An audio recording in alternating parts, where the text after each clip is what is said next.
ಇಲ್ಲಿ lady getup ಅಲ್ಲಿ Shivanna sir, ನಿಮ್ದು ಮತ್ತೆ ಶಿವಣ್ಣ ಅವರ ಮೂರನೇ ಸಿನಿಮಾ ಇದು ಕಾಂಬಿನೇಷನ್ ಆಗಿ. ಒಂದು ಪ್ರೀತ್ಸೆ ಮತ್ತು ಲವಕುಶ ಮತ್ತೆ ಇದು. ಸೊ ಎರಡು ಸಿನಿಮಾಗಳು ನೋಡಿದಾಗ ಬೇರೆ ಬೇರೆ ತರದ ಪಾತ್ರಗಳನ್ನ ಕಂಡ್ಕೊಂಡು ನಿಮ್ಮ ಫ್ಯಾನ್ಸ್ಗಳು ತುಂಬಾ ಏನೋ ಮೆರೆದಾಡಿದ್ರು. ಸೊ ಈ ಸಿನಿಮಾ ನೋಡಿದಾಗ ಯಾರನ್ನು ಎಷ್ಟೆಲ್ಲ ಇಷ್ಟಪಡಬಹುದು ಅಂತ. ಈಗ ನಿಮ್ಮನ್ನ ಬೇರೆ ನೋಡಿದಾಗ ಬೇರೆ ಬೇರೆ ಆಯಾಮಗಳನ್ನ ನೀವು ಕಾಣಿಸ್ಕೊಂತೀರಾ, ಶಿವಣ್ಣ ನೋಡಿದಾಗ ಅವರು ಬೇರೆ ಆಯಾಮದಲ್ಲಿ ಕಾಣಿಸ್ಕೊಂಡಿದ್ದಾರೆ. ಸೊ ನಿಮ್ಮ ಫ್ಯಾನ್ಸಿಗೆ ಎಷ್ಟು ರುಚಿಸ್ಬೋದು ಅಂತ. ಖಂಡಿತ ಅದು ನನ್ನ ಕ್ಯಾರೆಕ್ಟರ್ ನೋಡಿದ್ದೀರಿ ನೀವು ಆಲ್ರೆಡಿ. ಅದು ಲುಕ್ ಬೇರೆ ಥರ ಇದೆ. ಏನಂದರೆ ಈ ಪಿಕ್ಚರ್ ನಾನೇ ಅವರಿಗೆ ಬೂಸ್ಟ್ ಮಾಡ್ತೀನಿ ನೋಡ್ರೋ ಅಂತ. ಅದು ಹೈಲೈಟ್ ಈ ಪಿಕ್ಚರಲ್ಲಿ.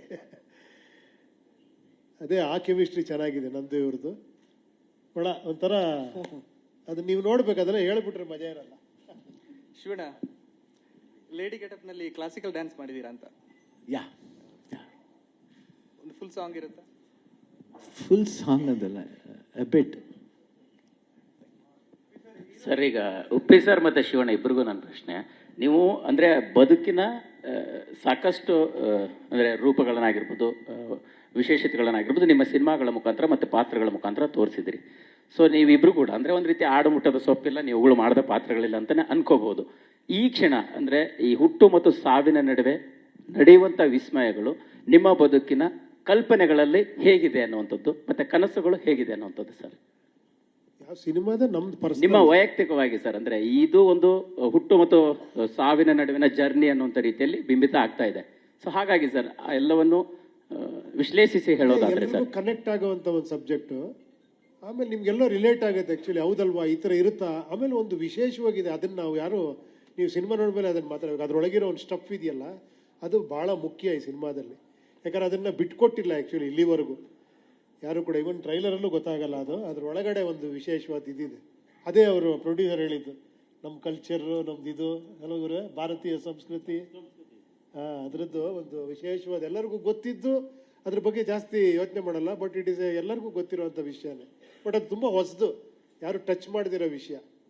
ಅದನ್ನ ಟಚ್ ಮಾಡೋಕ್ಕೂ ಧೈರ್ಯ ಬೇಕು, ಯಾಕಂದ್ರೆ ಬಿಕಾಸ್ ಅದು ಲೋಕ, ಅದನ್ನ ಕಟ್ಕೊಟ್ಟಿದ್ದಾರೆ ನಿಜವಾಗ್ಲು ಪ್ರೊಡ್ಯೂಸರ್, ಡೈರೆಕ್ಟರ್. ಉಪ್ಪಿ ಸರ್, ಸತ್ಯಗಡೆ ಸರ್, ಹಳೆ ಉಪೇಂದ್ರ ಸರ್ ನಮಗೆ ವಾಪಸ್ ಸಿಗ್ತಾ ಇದಾರೆ ಈ ಸಿನಿಮಾನಲ್ಲಿ? ಹಳೆ ಉಪೇಂದ್ರ ಹೆಂಗಿದ್ದ?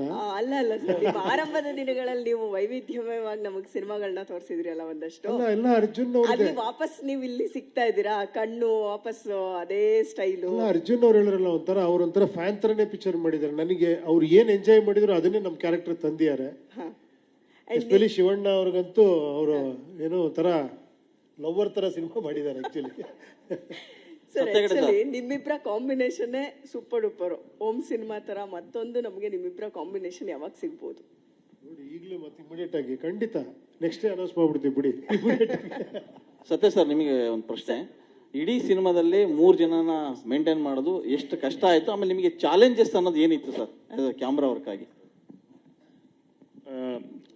ಚಾಲೆಂಜಸ್ ಅನ್ನೋಕ್ಕಿಂತ ಆಲ್ರೆಡಿ ಪ್ರಿವೈಸ್ ಮಾಡಿರೋದ್ರಿಂದ, ನಾವು ಫುಲ್ ಸಿನಿಮಾ ಪ್ರಿವೈಸ್ ಇದ್ದಿದ್ರಿಂದ ಆ ಪ್ರಿವೈಸ್ ಜೊತೆಲೇ ವರ್ಕ್ ಮಾಡ್ತಾ ಇದ್ವಿ.